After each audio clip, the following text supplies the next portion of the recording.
Асгалт 5. Гэр бүлийнхнийгээ хүндэтгэхийн ач тус олоод мөн эс үндэтгэхийн гим хар юу юм бэ? Тус бүр 2 жишээ бичээрэй.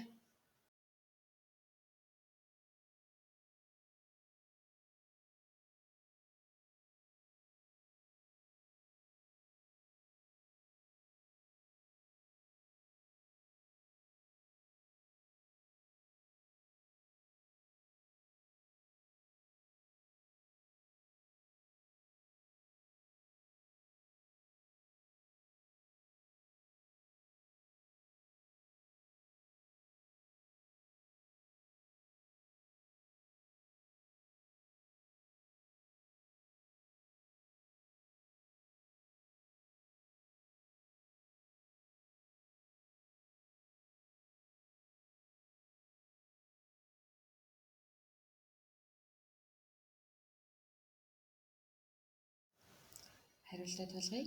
Гэр бүлийн гишүүдээ хүндэтгэсний ач тус юу юм бэ гэхээр гэр бүлийнхэнтэйгээ ойлголцох, бусад хүмүүстэй хүндэтгэлтэй харилцах, гэр бүлийн таатай уур амьсгал бүрднэ гэх мэтчлэн хариулж болох нэ.